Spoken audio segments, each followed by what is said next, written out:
Bom dia a todos. Obrigado, Filomena, e obrigado à PTPC por este convite para estarmos aqui. Somos poucos, mas somos bons, é assim que se costuma dizer em Portugal. E o tema que me traz aqui é um tema muito importante, não só para a indústria, não só para a ferrovia, não só para a mineração, mas também para o país. Portanto, nós temos que ver isto de uma maneira mais larga.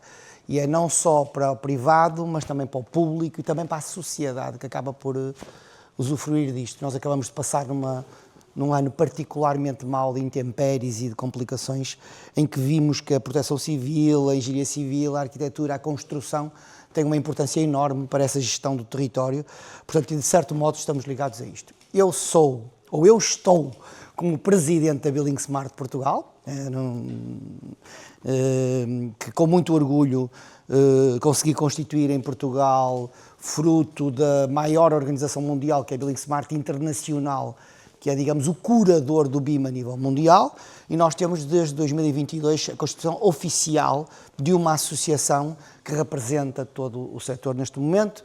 Somos mais de 300 associados, cerca de 50% coletivos, cerca de 50% privados, em que temos desde câmaras municipais, governo, LENECs, institutos, universidades, software houses, de tudo. Portanto, há uma grande unanimidade à volta da pertinência deste tema e da importância deste tema. Eu vou tentar fazer aqui uma corridinha rápida e perdoem-me aqueles que já sabem, eu vou dar assim uma pequenina apresentação do que é o BIM para tentar esclarecer alguns mitos. Portanto, e o primeiro mito é que o BIM não é software.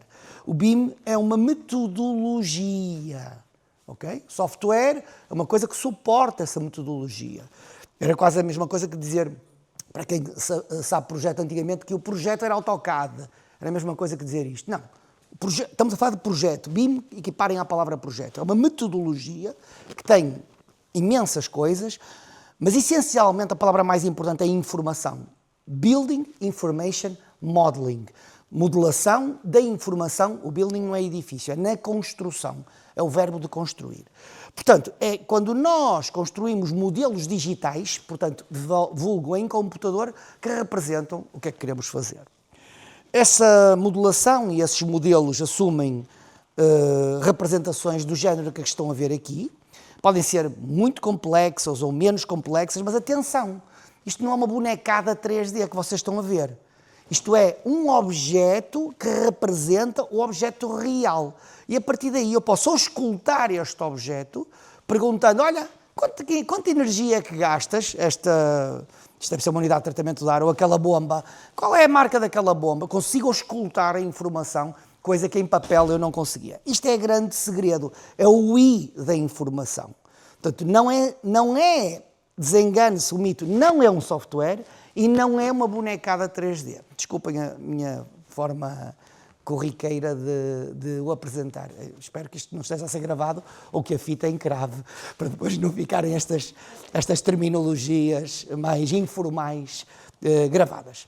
Portanto, é a informação que fica embutida nestes objetos que importa. E hoje em dia temos coisas tão espetaculares como a capacidade de levantarmos o espaço construído através de digitalizações, laser scans, e há várias técnicas, e modelarmos mesmo o existente, não é só o antigo. E atenção, edifícios, objetos mais pequenos, infraestruturas. Infraestrutura é a parte mais importante, talvez 80% da importância pela qual o BIM existe, seja para a infraestrutura. Porque a infraestrutura é uma obra muito mais cara, muito mais complexa, demora muito mais tempo e que nós temos de ter cuidado com ela. Então, o que é que nós conseguimos fazer com o BIM? Tem aqui uma rodinha que mostra uma série de coisas. Ora, eu, se consigo representar, consigo projetar. Eu, se consigo representar, consigo analisar. Eu, se consigo representar, consigo fazer, esta palavra que diz clash, é um conflito. Por exemplo, eu posso colocar o modelo de arquitetura e o modelo de estruturas e o modelo de AVAC e pedir, olha, analisa lá se eles se colidem uns com os outros. e ele detecta que, por exemplo, numa viga que eu tenho vai ser atravessada por uma conduta de ar-condicionado, porque o projetista de ar-condicionado não sabia que estava lá a viga, o projetista de estruturas não sabia lá que estava o ar-condicionado. Quando se juntam, mas isto não vai dar. Portanto, detectamos problemas antecipadamente que nos permitem resolver em obra. E desculpem estar a falar de uma maneira muito simplificada, mas para ficar com a ideia global. Então, porquê o BIM? Não sou eu que digo, é a União Europeia que diz, uma série de papéis e tratados, e se vocês verem aqui, o BIM antecipa erros, evita retrabalho, controla desvios de tempos e custos, permite transparência e ética na construção, melhora a sustentabilidade e a construção. Ok, portanto, ficamos com uma ideia do que é o BIM. E então o que é isso do Open BIM? Bem, closed, open, ok? O BIM é... o BIM vulgo, o BIM fechado, é um BIM em que nós utilizamos um conjunto de softwares de marca, em que eu trabalho nesse universo de softwares. O BIM aberto é que eu trabalho, independentemente de trabalhar com o meu universo de softwares, eu consigo comunicar com o teu universo de softwares. Ou seja, uma palavra muito engraçada para isto, que se chama interoperabilidade. Eu consigo trocar informação entre dois sistemas diferentes. O meu sistema comunica com o teu sistema. E isso é que é o open. O open é o aberto, o capaz de abrir e o capaz de comunicar. Bom, e é isso que a Building Smart faz. Por exemplo, para dar um exemplo muito corriqueiro, nenhuma entidade pública em Portugal pode contratar marcas, dizer, eu quero comprar um berbequim da marca Black & Decker. Não. Eu tenho que dizer, ou Bosch, desculpem os senhores que estão aqui da Black & Decker ou da Bosch ou de outros. Eu quero comprar um berbequim com esta potência, com esta capacidade, com esta força de drill. É assim que nós contratamos em público, ok? E isso é o que é o Open BIM. Nós pedimos um formato aberto, livre e que permite ser utilizado e publicado por todos. Alguns mitos, ou três problemas. Primeiro problema, não é o BIM aberto contra o BIM fechado, não existe isso. Todos nós temos os nossos softwares próprios, mas no momento de comunicarmos temos que ter a liberdade de comunicar através destes protocolos abertos. Este é o primeiro ponto. E também, paralelamente, eu desafio qualquer um dos senhores a utilizar, e meninas, a utilizar um software qualquer que ele seja, e daqui a 2 anos voltar a abrir esse software. E não conseguem. As coisas evoluem de tal maneira, saem novas versões, vocês já nem têm computadores daqui a 2 anos que permitam abrir o que abriam hoje. Então, enquanto temos coisas abertas escritas em texto, nós temos algo que é perene no tempo. E as nossas construções estão preparadas para durar 50, 75, 100 ou 125 anos. Portanto, digam-me onde é que eu consigo abrir um projeto de uma ponte daqui a 100 anos com sistemas proprietários. Não consigo. Tenho que ter estes sistemas abertos, é algo também muito importante. Por outro lado, era o que eu dizia, o governo tem que poder mandatar BIM de uma maneira aberta e, por último, temos que ter cuidado com os monopólios que se vão criar quando nós não trabalhamos assim. Por outro lado, a palavra open pode ter diversas terminologias. O open source, que é o código aberto, desde logo, um esquema de dados abertos, dados estruturados e também serviços e protocolos. Eu vou avançar um bocadinho sobre isto. A Building Smart é a casa do Open BIM. Building Smart, em 1995, na sequência do surgimento de uma norma ISO muito importante que se chamou STEP, que é uma norma de troca de informação entre produtos, que foi muito utilizada na aeronáutica, na indústria automóvel, percebeu-se que para a indústria da construção essa norma não estava muito apropriada. E então daí nasce a criação do Open BIM, em 1995 a Building Smart. Portanto, a Building Smart desenvolveu soluções de normalização, adoção, conformidade e uso para criar precisamente este fluxo de trabalho com uma linguagem comum aberta.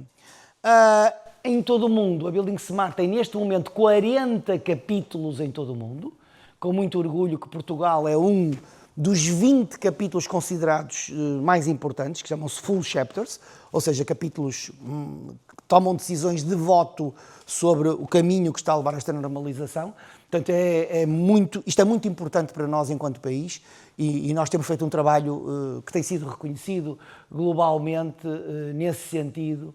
se calhar aproveito agora para dizer, ainda há 3 semanas reuniu-se em Portugal pela primeira vez em 30 anos o maior evento mundial de Open BIM, que é o Building Smart International Summit, que foi em Portugal pela primeira vez em 30 e tal anos. Foi um sucesso estrondoso mesmo, reconhecido internacionalmente, o que nos coloca num posicionamento muito importante, mesmo no panorama internacional. Isto é importante para as nossas empresas e é importante para os nossos profissionais, porque quando Portugal está a ser bem visto, entre aspas, e a mostrar exemplos e a mostrar casos, é a marca Portugal, é a marca BIM feita em Portugal que também passa e o profissional português.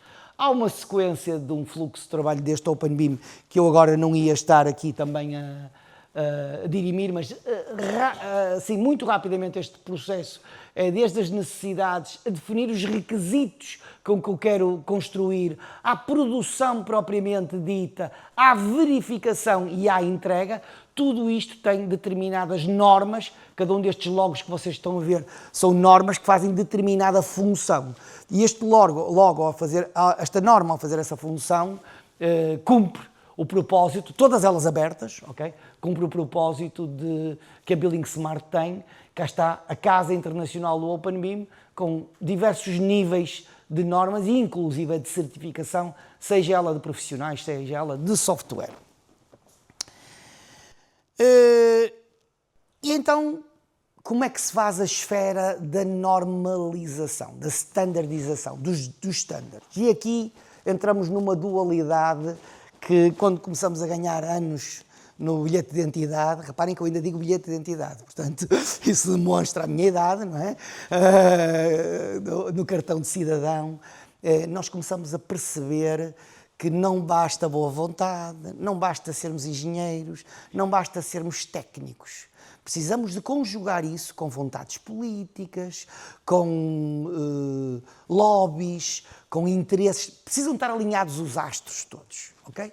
E nós temos este problema. Este é o nosso Parlamento, o Parlamento português, onde se tomam as decisões, onde se votam as leis, e isto é um conjunto de profissionais, digamos, técnicos a discutirem. Só quando estes dois estão alinhados é que nós vamos conseguir levar a água ao nosso moinho. Isto é muito importante. E se eu vos perguntar na Assembleia da República ou no governo português quantos especialistas em BIM há, imaginam qual é a resposta, não é? E se eu vos perguntar ao mesmo tempo quantos advogados há, também imaginam qual é a resposta. Portanto, há aqui uma confusão que existe nos diversos níveis hierárquicos de que, digamos, a técnica tem que estar arredada da decisão política. E não, elas têm que andar par a par, têm que andar as duas muito. Só com elas as duas juntas é que pode ser. Numa hierarquização dos organismos de internacionalização mundiais, vocês conhecem muito bem a ISO, que é a norma, o Organismo Internacional de Normalização, que tem na Europa o CEN, Comitê Europeu de Normalização. Há um protocolo, salvo erro, o protocolo de Viena, se não me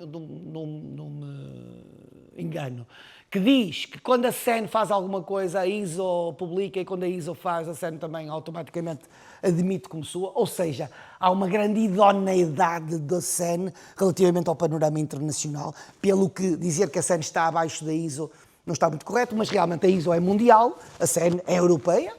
E depois em Portugal nós temos o nosso organismo espelho destas duas, que é o IPQ, dentro do qual nós, em todos eles, temos comissões de trabalho para o BIM.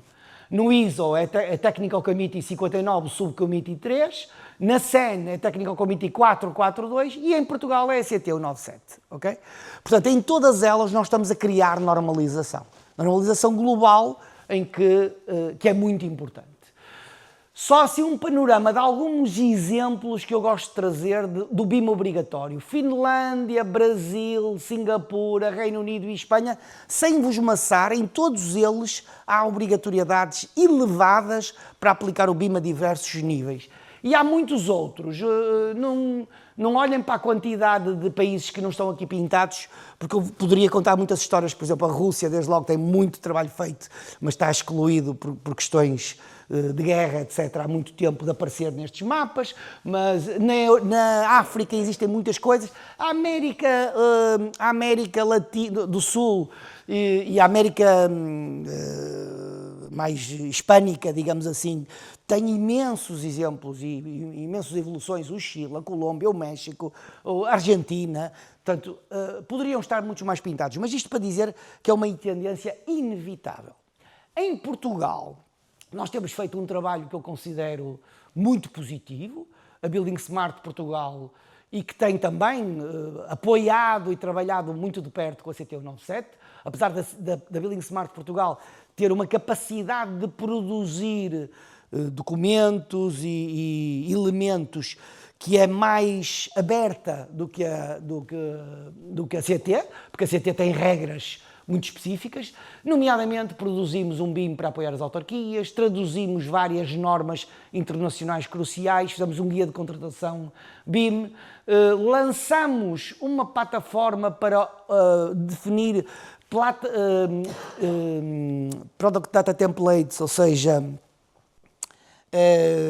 folhas digitais do produto numa plataforma portuguesa que é inovadora. Criamos um sistema de classificação nacional baseado no internacional, também super inovador, que tem a ver com integrar a sustentabilidade e o ciclo de vida nisto. E recentemente temos um caso feito 100% em Portugal, está a ser um líder mundial, que são os requisitos da informação, que ainda agora no evento mundial múltiplas pessoas nos vieram dar os parabéns e dizer que estavam a copiar o nosso exemplo, que lá está, é aberto, vocês podem ir ao nosso website, a Building Smart, em resources ou recursos, e descarregam aquilo, e é algo muito importante, porque é como é que um dono de obra pode pedir uma contratação em BIM, porque infelizmente os donos de obra hoje ainda não são conhecedores de BIM. Portanto, eles dizem, olha, eu queria essa tal coisa do BIM. Isto não é assim como compreendem, não é? É complexo de pedir e tem uma complexidade inerente que nós explicamos aqui. O nosso governo, o governo anterior, aliás, 2 governos antes, o governo de António Costa, mais concretamente a secretária de Estado, Fernanda Rodrigues, fez aprovar um mandato português de BIM, que diz, resumidamente, que a partir do dia 1 de janeiro de 2030, todos, em formato de dados abertos, todos os projetos vão ter que estar licenciados em BIM e ser licenciados em BIM, ok? Isto é muito importante porque dá uma mensagem clara de como é que nós temos que implementar o BIM e que é obrigatório implementar o BIM, ok? Entretanto, já com este governo aprovou no dia 25 de setembro de 2025, portanto há 6 meses atrás, aprovou uma estratégia nacional de BIM que se chama Portugal BIM. É uma estratégia para 6 anos e que vai ultrapassar aquele mandato e vai melhorá-lo muitíssimo. Essa estratégia, por via de andar ainda nas capelinhas dos diversos ministérios a ser aprovada, ainda não está publicada em Diário da República, mas em breve vai estar publicada em Diário da República. Portanto, e essa estratégia trabalha à volta das dimensões do BIM, que são estas 4. São as políticas, a tecnologia, os processos e as pessoas. E nas pessoas vai definir objetivos de aprendizagem e perfis BIM, apoios à formação avançada e certificação profissional. Nos processos vai definir cadernos de encargos de requisitos de informação, vai definir planos de execução BIM e níveis de informações necessárias, vai definir listagens de trabalho, esquemas de trabalho, fichas de produtos, sistemas de classificação, vai definir nas tecnologias plataformas de integração, modernização tecnológica e desenvolvimento open source, e nas políticas vai tornar obrigatória o BIM na contratação pública, vai continuar, vai agilizar os processos inovativos e vai ter um gabinete permanente de desenvolvimento em BIM. Portanto, aqui estão mais especificadas algumas das coisas que estão nessa estratégia, que é uma peça essencial. Há muitos países que já têm estratégias BIM, o Brasil, nomeadamente, desde 2017, mas a nossa penso que vai trazer um contributo muito importante para o BIM. E então, para terminar, é top-down ou é bottom-up? Ou seja, devemos fazer de cima para baixo ou de baixo para cima? Portugal, nos últimos... Eu estou a trabalhar nisto a sério desde 2003 e do ponto de vista científico desde 2009 e o governo, pela primeira vez, ouvi na boca de um governante a palavra BIM em 2020 não sei o quê. Portanto, isto tem sido bottom-up o tempo todo. Tem sido a indústria, tem sido as universidades, tem sido a sociedade, digamos, a fazer o BIM. Mas finalmente estamos a fechar o ciclo. O governo está a olhar também, está a fazer de cima para baixo. Isso é muito importante, está bem? A Building Smart Portugal, só para conhecerem um bocadinho, tem 4... Por acaso agora alteramos a nossa estratégia, até somos 6. Mas aqui tem 4 grandes valores: interoperável, aberto, relevante, sem fins lucrativos, que, ao fim e ao cabo, permitem possibilitar o máximo benefício através de métodos digitais de trabalho na indústria de ativos construídos. Estamos divididos nos mesmos domínios da Building Smart, que são domínios dos aeroportos, da construção, dos edifícios, da construção, o elétrico, as infraestruturas, os produtos, a ferrovia, a normalização, um domínio técnico, um domínio marítimo. Há mais grupos, há mais domínios que estão agora a abrir e temos estado muito ativos. Vocês, se consultarem o nosso site, as nossas publicações, podem ver, em muitas áreas temos estado muitíssimo ativos a produzir documentos. Temos uma certificação profissional que já tem mais de 30 mil profissionais certificados a nível mundial. Cá em Portugal somos ainda cerca de 3 centenas de profissionais, mas estamos a aumentar em múltiplas línguas, nomeadamente em português também, a certificação profissional. Aqui está um exemplo de uma das certificações. Temos conseguido parcerias importantes internacionais, neste caso apresento com a Espanha e com o Brasil, mas temos bastantes outras, portanto, começamos a ter um reconhecimento global e se algum de vocês quiser saber mais, por favor, buildingsmart.pt e conseguem ter aqui o conhecimento. Mesmo para ilustrar o minuto final, isto é o MAT em Lisboa, foi feito pela Fundação EDP já há muitos anos, foi feito 100% em BIM, georreferenciado, todo trabalhado com um detalhe de introdução do BIM, isto para explicar que há casos que nós nem conhecemos no nosso país, que já estão há muitos anos, isto já não me recordo há quantos anos, mas foi há muitos anos, há mais de 10 anos já, há mais de 15 anos provavelmente, feito deste modo. Outros exemplos que são exemplos de gestão da manutenção que neste momento também estão a ser trabalhados em BIM, equipamentos, fichas de produtos que estão a ser trabalhados neles. E um último exemplo também para ilustrar, que é, por exemplo, o aeroporto de Singapura, uma vez que nós vamos construir um aeroporto novo. Este é onde trabalha um verdadeiro gêmeo digital. Não só a bonecada 3D, entre aspas, ou seja, todos os modelos dos edifícios estão aqui, como vocês podem ver aqui em baixo, todos os aviões, todos os equipamentos estão monitorizados em tempo real. Então há uma bidirecionalidade entre a informação que está no modelo e a informação real, com sensorização. Isto é aquilo que se chama um verdadeiro gêmeo digital. É para aqui que nós caminhamos na nossa indústria, é isto que nós estamos a fazer. Fiquem com esta ideia para terminar. A solução não está na tecnologia. A tecnologia já lá está. A maior parte das pessoas não fazem ideia dos milhares é a palavra correta, pelos maiores estudiosos, de softwares, de equipamentos, de sensores que temos à volta disto do BIM. Este senhor escreveu em 2012 este livro muito interessante que diz Big BIM, Little BIM. E o Little é o software, quer dizer, a coisa sem importância é o software. Precisamos de um martelo para fazer uma cómoda Luís XV, precisamos, mas alguém vai dizer que a cómoda Luís XV é um martelo? Não, o martelo é a ferramenta para atingir aquela obra de arte. E aqui é igual. O Big, o importante no BIM é pôr-nos a colaborar, é pôr-nos a trocar informação estruturada, é montar uma plataforma em que todos estamos como... Este é que é o Big. A ferramenta é necessária, é um mal, não quero dizer um mal, mas quer dizer, é um veículo para o conseguir. Portanto, a solução não está na ferramenta, a solução está definitivamente nas pessoas e podem ver vários exemplos caras muito conhecidas a nível mundialmente, e a energia que vocês podem intuir de todos estes eventos em que as pessoas que aqui colaboram percebem que estão a ter visões e estão a ajudar realmente a progredir.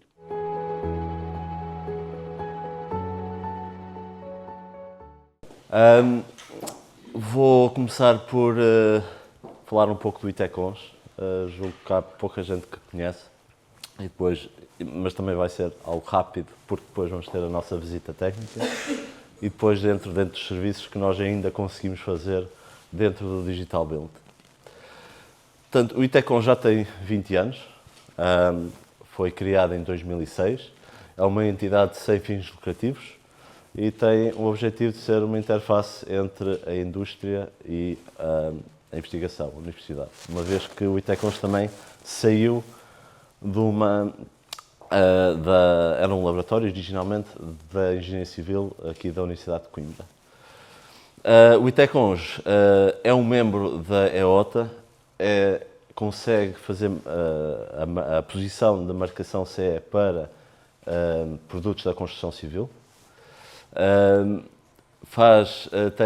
Está dentro do sistema de gestão de qualidade e dentro da EOTA é um organismo notificado de sistema 3. E como já disse, o Itecons tenta promover serviços de inovação, digitalização e sustentabilidade.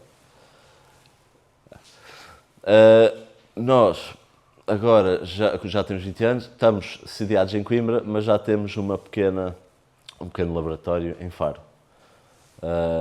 Começando lá, tal como começámos cá em Coimbra, com ensaios a betão. Por isso podem ainda crescer para o mesmo que está cá em Coimbra, com 3 edifícios, nunca se sabe. Temos atualmente perto de 130 pessoas cá no Itecons, de diferentes áreas. Saímos civil, só que há mecânica, ambiente, eletrotécnica, arquitetos, etc., químicos. E temos mais de 300 ensaios acreditados nas diferentes áreas. Isto sempre, e o Itecons está dividido, mais ou menos, entre investigação, aplicada à indústria, com problemas que a indústria vem ter connosco a dizer que tem, e os tais serviços, quer seja formação, quer seja ensaios, consultoria, etc. Pronto. Durante a visita digo mais informação sobre o Itecons, acho que por agora. Os serviços do Itecons, eu aqui vou falar, como disse, aqueles que ainda temos capacidade de fazer dentro do tempo que o projeto ainda tem. Sendo que os primeiros que vou falar, que é os de formação, dependendo do número de inscritos, poderão ter de ser adiados para fora do projeto. Portanto, dentro da metodologia BIM e digitalização barra metodologia BIM, que já ouvimos falar, temos formação de AutoCAD nível 2, desculpe, e do Civil 3D nível 1 e 2, para melhorar o conhecimento dos vários formandos. Em termos do Revit, temos mais virado para a estrutura e também a parte mais virada para a arquitetura, dependendo daquilo que o formador necessita. Sempre com criação de modelos de interesse para cada uma das formações. E também temos o dimensionamento de sistemas de ar-condicionado.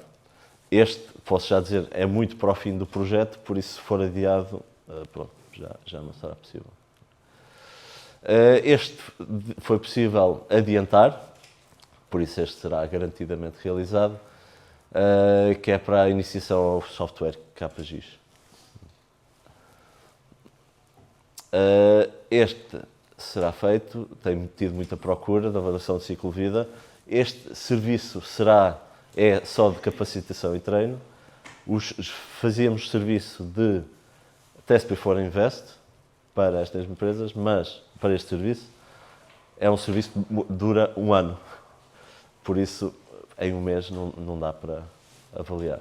Por isso, este está restrito a capacitação e treino. Dentro de Test Before Invest, nós temos este serviço que é de gestão digital, que é para empresas para controle de acesso. Também tem a sua parte da plataforma, que aí é a parte mais customizável.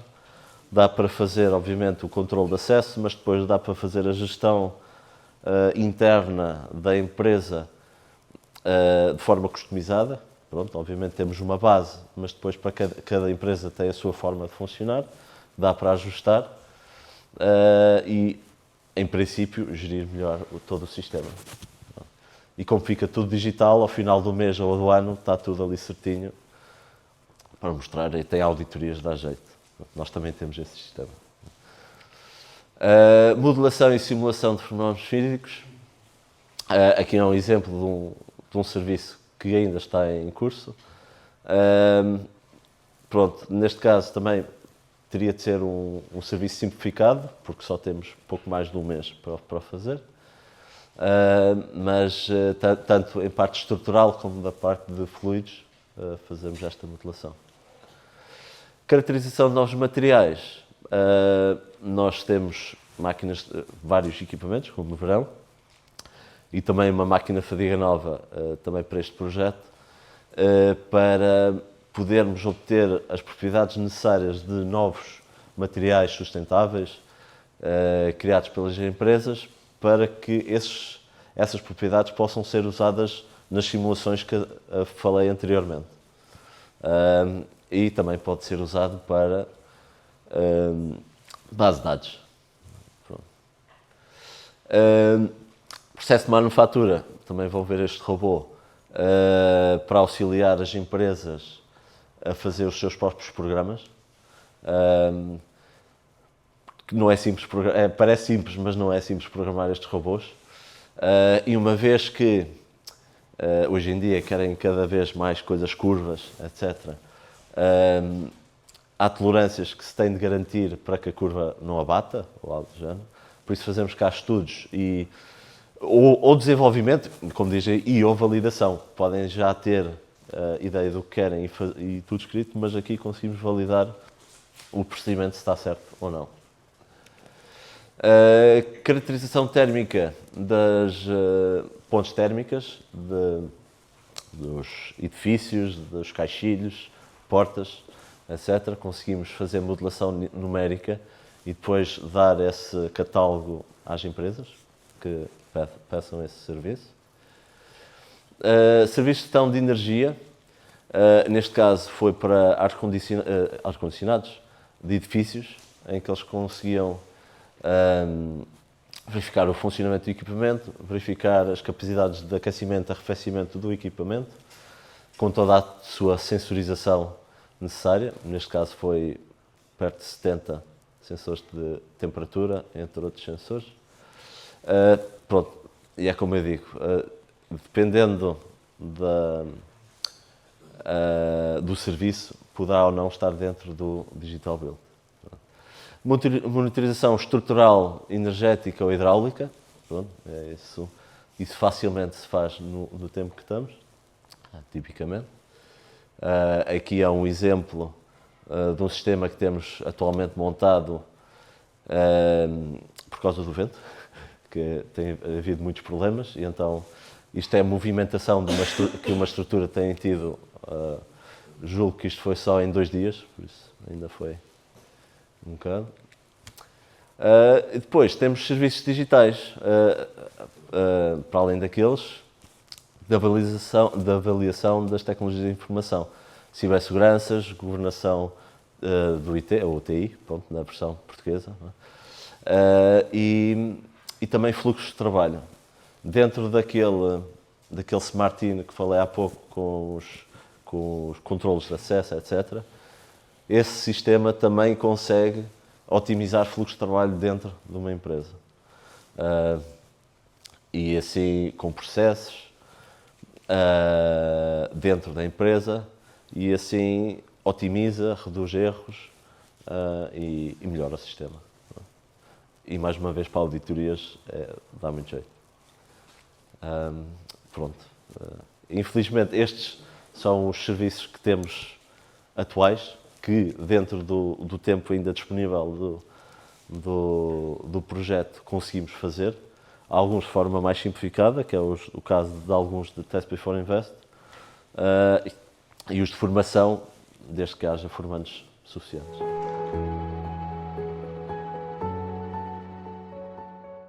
Bom dia a todos. Permitam-me começar pelo símbolo da FNWay.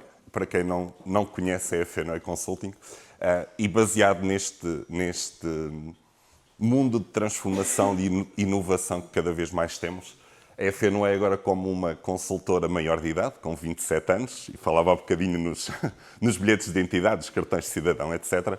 Também já passamos a maioridade, estamos quase a deixar o cartão jovem também, já estamos aqui nos 27 anos. Resolvemos acrescentar ao nosso nome uma palavra, a palavra inovação. Isto é, a FNWay deixou, ou está a tentar deixar de ser uma mera consultora e passar a ser uma consultora para a inovação, uma consultora de inovação. Isto também tem feito com que temos requalificado bastante as nossas equipas internas. Temos apostado bastante em muitos recursos humanos da área digital, biotecnologia, engenharias nas mais diversas áreas, energias, etc. Isto para quê? Para nas 3 grandes áreas que nós temos, a inovação empresarial, em que prestamos serviços essencialmente às empresas e associações empresariais que trabalhem diretamente com empresas.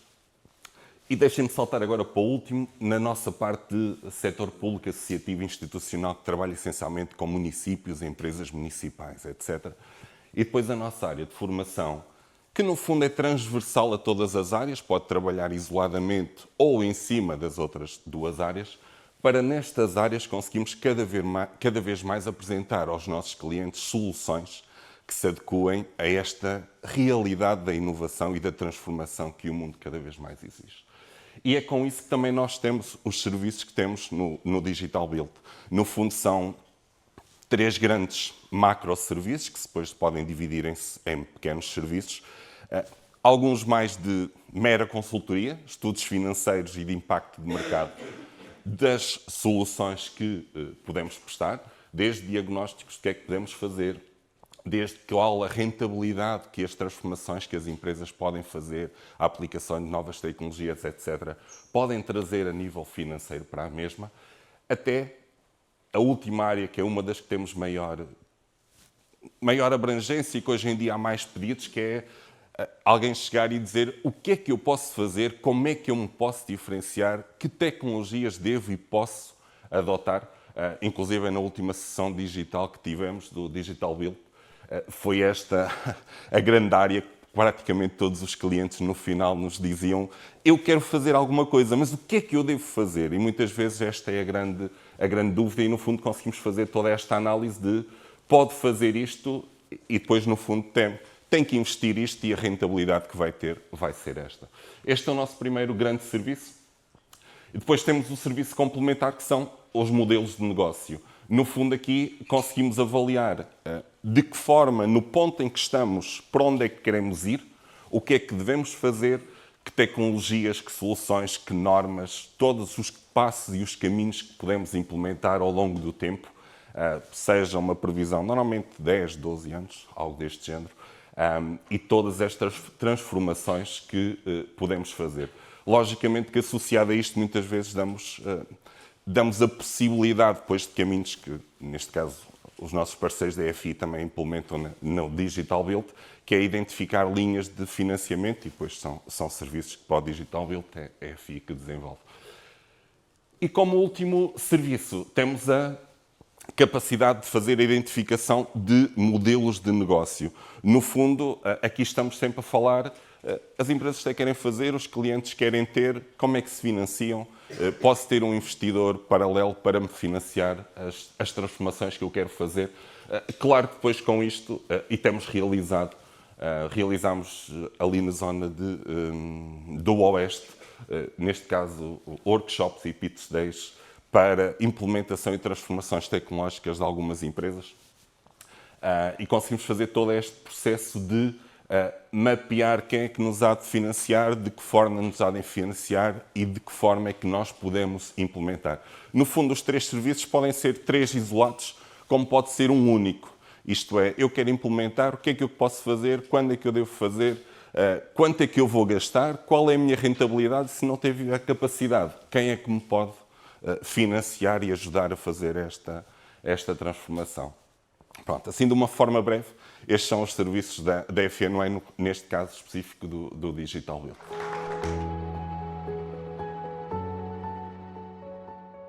Bem, muito bom dia a todos, a quem ainda não vi. Obrigado pela vossa presença. Eu hoje estou aqui para vos falar um pouco do que é a ITPN, também conhecida por Stone City, pela marca Stone City, e falar um bocadinho de quem somos, qual é que é o nosso papel direto dentro do consórcio Digital Build e quais é que são os serviços que nós temos no âmbito deste nosso consórcio. Um bocadinho sobre quem nós somos. A ITPN/Stone City, enquanto marca, como eu já referi, é uma associação sem fins lucrativos de direito privado. Os nossos fundadores são a Cimagra, que é uma associação para a indústria dos recursos minerais em Portugal. É, portanto, uma associação empresarial que representa as empresas. E depois temos, na outra vertente, o técnico, um pilar da formação, a Universidade de Lisboa, no caso do técnico aqui representado, um pilar da formação em Portugal. Portanto, juntaram-se estas duas entidades, sinergias do lado da indústria, sinergias do lado da academia, e fundou-se o Stone City, cujo objetivo é as pessoas, a inovação e o negócio para o setor da pedra natural. As pessoas porquê? Porque nós sem pessoas não teríamos as empresas capacitadas e as pessoas formadas para conseguirem trabalhar num setor tão desafiante como é o da pedra natural e dos recursos minerais. Temos, por isso, o objetivo de querer sempre formar melhores profissionais, profissionais que se encontram nas universidades, mas também aqueles que já se encontram a trabalhar com a formação avançada para técnicos. E a inovação, porque sem ela também não existe um motor de tração para criar novos produtos e também seguir as tendências dos mercados. Qual é que é o papel do Stone City dentro do consórcio Digital Build? Nós somos uma entidade que presta serviços com foco na digitalização, tecnologias e aceleração de negócios. E estes serviços que vão desde da construção de um roadmap de medidas de acordo com as necessidades de maturidade digital das empresas, ou seja, nós fazemos um diagnóstico personalizado junto das empresas do setor dos recursos minerais e também de outros setores, como é a área da construção, por exemplo. Fazemos este diagnóstico avançado da maturidade digital e tecnológica e depois estabelecemos um roadmap, um plano de ação com as necessidades que ali estão identificadas. Depois partimos para serviços na gama do Digital On, que são serviços com foco na digitalização do processo industrial, ok? E eu vou falar um bocadinho deles aqui à frente. Depois temos também um programa InSense, que é com foco na sensorização, na medição de parâmetros e grandezas que fábricas e pedreiras, no caso, constituem. Digital On Sensoring, plataformas digitais para conseguir visualizar aquilo que sensores vão medir.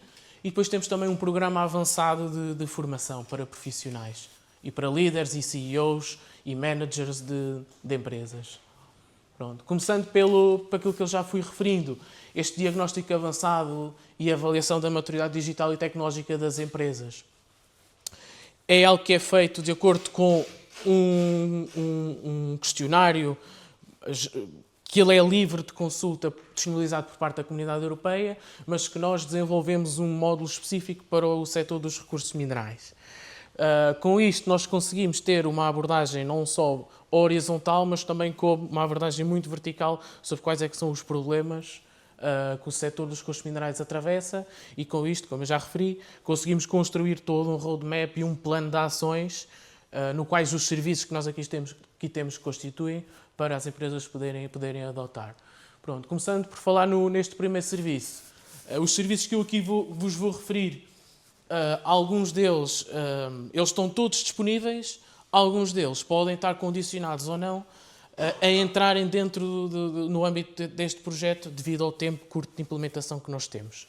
Este é um deles, Digital On Production. Este serviço é um serviço que é um serviço de sistema de captura de imagem de alta resolução e a concepção digital integrada. E o que é que isto quer dizer?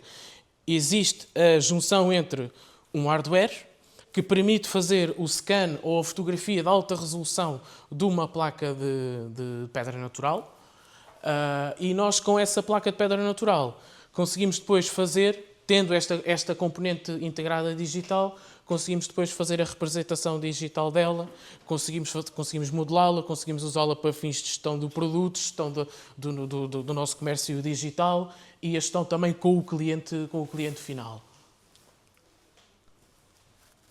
Ainda dentro deste pacote digital, nós temos também uma plataforma digital desenvolvida para o comércio eletrónico, onde as empresas que, tendo aquele hardware e depois tendo esta captura da chapa, podem disponibilizar esta chapa quase como que fazer um stock online e disponibilizar isto ao público e o público perceber que realmente o cliente tem isto na sua loja digital. Entrando aqui no outro programa, o programa InSense é um pacote de sensorização para a transição digital energética. Nós temos um conjunto de sensores que medem a quantidade de energia gasta instantânea e a pulso de todos os equipamentos que as empresas e nossos clientes possam ter no seu chão de fábrica. Temos aqui um exemplo. Este é um exemplo para um sensor que mede não só a qualidade do ar, como também mede a umidade e outros parâmetros relacionados com o ar. Como já referi, energia, qualidade do ar, quantidade de água gasta em determinada secção da fábrica, saber qual é o nível de água ou gasóleo, fuel, dentro de cisternas, permitindo assim que toda esta informação esteja disponível digitalmente e para consulta no back-office. Este, por exemplo, só vos dar um exemplo, é um exemplo já instalado para a medição da qualidade do ar, como eu já referi. E porquê é que isto aqui é tão importante neste sítio? Porque nós podemos não estar a ver, mas para cá situa-se uma zona da fábrica onde isto foi instalado, que é a zona dos acabamentos. Os acabamentos em pedra são problemáticos. As pessoas têm que usar máscaras e, portanto, fazer com que aquele espaço seja controlado e fazer com que o empresário ou o gestor daquela área consiga perceber que aquele é um local seguro, vale muito ao fim do dia.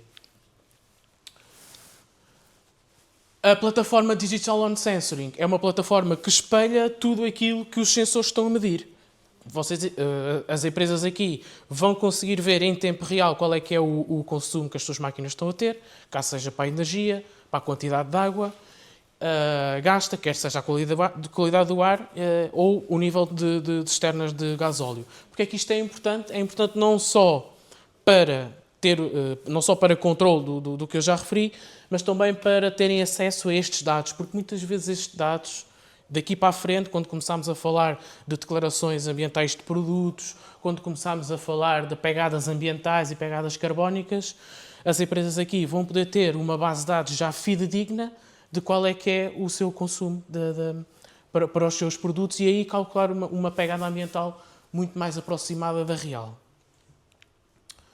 Pronto, e o objetivo de tudo isto é manter uma fábrica de pedra natural ou recursos minerais conectada em tempo real, desde a digitalização da chapa até ao produto final, e também muito importante é manter todo o ecossistema monitorizado no sistema que nós temos de visualização das grandezas medidas. Para o programa de formações, há algumas formações que nós já lecionámos. Esta, o Leading Stones by Stone City, foi uma primeira edição em novembro, não vai voltar a ocorrer, já não teremos tempo para repetir uma segunda edição, que foi um sucesso. Esta foi uma formação que nós fizemos em parceria com a Nova SBE, onde chamámos cerca de 21 CEOs de empresas do nosso setor e sentámos-nos durante 8 dias e falámos sobre temáticas ligadas à capacidade de gestão e liderança das suas empresas, com foco para a digitalização e para o futuro. Temos uma primeira edição... Eu vou já mostrar. Pronto. Fala primeiro aqui. Temos também já uma primeira edição feita de um curso intensivo de inteligência artificial aplicado ao setor da pedra. Como é que nós podemos otimizar o nosso dia-a-dia utilizando ferramentas abertas como o ChatGPT, como o Notebook LM, como o Perplexity, por exemplo. E esta foi uma formação muito prática, onde se falou sobre fundamentos e análise de mercado, saber como é que podemos tirar partido de análises de estudos de mercado ou obter informações diárias ao momento como é que está o mercado hoje em dia. E para um setor que se caracteriza como também muito exportador, como é o caso da pedra natural, isto é muito importante. Ferramentas depois para a redação e comunicação, seja de apresentações ou de e-mails, por exemplo. Ou seja, isto foi muito prático, foi também sentar cerca de 30 pessoas, onde conseguimos obter cerca de 17 empresas participantes durante uma manhã a testar e a experimentar estas ferramentas no seu dia-a-dia. Vamos ter, ao que tudo indica, uma segunda edição a decorrer ainda em maio de 2026 e, dado o sucesso, vamos tentar alargar também isto ao setor da construção, também trazer exemplos da construção aqui para dentro deste curso intensivo que nós fizemos. Ainda em maio de 2026 vamos ter algo completamente diferente e fora da caixa, mas consideramos muito importante, que é o poder da mensagem e da comunicação estratégica, com foco na transição digital. Para isto, vamos contar com a convidada Carla Rocha, da Rádio de Nascença, onde nos vai ajudar também numa manhã a ter uma conversa com quadros técnicos, CEOs e managers sobre o poder da comunicação estratégica para equipas e passar a mensagem. E por último, a última formação, esta a ocorrer em junho. Ainda não sei a data, mas esta certamente vai acontecer, mas muito perto do final do projeto, é onde nós vamos apresentar algo inédito para o setor da pedra natural e dos recursos minerais, que é uma primeira proposta de um LLM para o setor, que é um agente de inteligência artificial para o setor. Neste momento, o piloto e o agente está a ser treinado e o algoritmo está a ser otimizado e vamos disponibilizar isto aqui ao setor, vamos apresentá-lo em junho deste ano. Obrigado pela vossa atenção. Algum contacto, tem aqui o nosso e-mail, é só dizerem.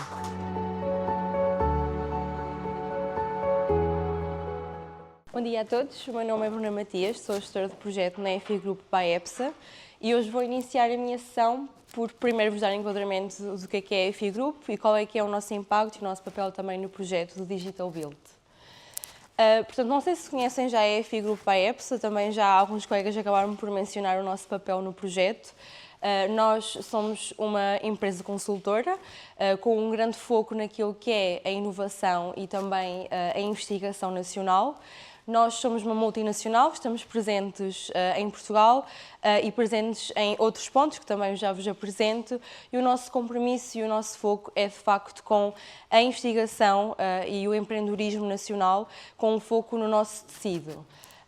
Portanto, aquilo que nós nos focamos é, de facto, tornar o vosso futuro e a vossa experiência muito mais competitiva no mercado e, por isso, focamos-nos naquilo que são os benefícios fiscais e os incentivos financeiros que estão atualmente disponíveis, sejam eles nacionais, atendendo aquilo que são os nossos principais quadros, como Portugal 2030, PRR, entre outros, mas obviamente também nos focamos naquilo que são as oportunidades europeias, seja através do Horizonte Europa, entre outras oportunidades. Nós atualmente temos então 120 colaboradores em Portugal. Nós estamos presentes no Porto e em Lisboa e temos aqui um processo de inovação com múltiplas entidades, várias startups, várias PMEs e grandes empresas do tecido empresarial português em vários setores e, de facto, as nossas equipas dedicam-se a um setor bastante transversal. Para vos dar visibilidade daquilo que é a nossa presença mundial, portanto, a EFI Group by EPSA tem uma maior presença naquilo que é o território europeu, no entanto, também temos uma presença bastante relevante, principalmente naquilo que é a América do Sul, Brasil, Colômbia e também aqui o Chile. Dentro daquilo que é o nosso foco no projeto do Digital Build, portanto, nós temos 3 grandes pilares. O nosso primeiro pilar é, de facto, apoiar o tecido empresarial português e as PMEs aderentes ao nosso projeto naquilo que é a procura de oportunidades de investimento e, portanto, olhamos para aquilo que está atualmente ongoing dentro daquilo que também são os programas de financiamento disponíveis e fazemos um match com aquilo que são as vossas necessidades e também a realidade das vossas entidades. No segundo pilar, então, dedicamos-nos àquilo que é a mentoria especializada, tendo em conta, obviamente, aquilo que está disponível no mercado e as vossas necessidades reais. E, para além de, então, de vos apoiar nesta procura, apoiamos também na obtenção de captar este financiamento e, portanto, ajudamos a ter um sucesso nesta captação. Nós, ao longo da execução do projeto e para também vos dar visibilidade, o projeto irá terminar muito em breve, portanto, dentro de sensivelmente 2 meses, sendo que o projeto irá terminar no dia 15 de junho. E, portanto, nós, ao longo da execução de todo o projeto, temos vindo a desenvolver ações de capacitação e de treino presenciais, muito focado para aquilo que são a ajuda no apoio de captação de financiamentos, ou seja, ajudar as PMEs aderentes do nosso projeto a desenvolver uma candidatura forte, com capacidade de aprovação dentro das entidades gestoras, sejam entidades gestoras nacionais, como o IAPMEI e a ANI, mas também internacionais, junto da Comissão Europeia. No entanto, a nossa última sessão presencial e de capacitação foi no passado mês de março, no último dia 26 de março, mas, obviamente, isso não invalida que nós os consigamos ajudar de alguma forma. Portanto, apesar de não termos nenhuma sessão de capacitação até ao final do projeto, porque de facto estamos muito perto do fim, estamos disponíveis para sessões one-on-one. Também acredito que durante a parte da tarde, na nossa sessão de B2B, tenham alguma dúvida, alguma questão, nós também estaremos aqui para vos ajudar. E, portanto, estamos disponíveis para reunir e analisar caso a caso aquilo que são as vossas disponibilidades e as vossas também necessidades. E, apesar de não termos nenhuma sessão de capacitação programada, perceber como é que nós, então, vos podemos ajudar. E, portanto, partilho aqui o QR Code que tem aqui o nosso endereço de e-mail e também alguma informação sobre a EFI Group. Na sessão da tarde podemos, obviamente, também falar um bocadinho. Se não tiverem disponibilidade durante a tarde, deixo aqui também, então, os nossos contactos para entrar em contacto sempre que necessitarem e tiverem essa necessidade. Por isso, obrigada pela vossa presença.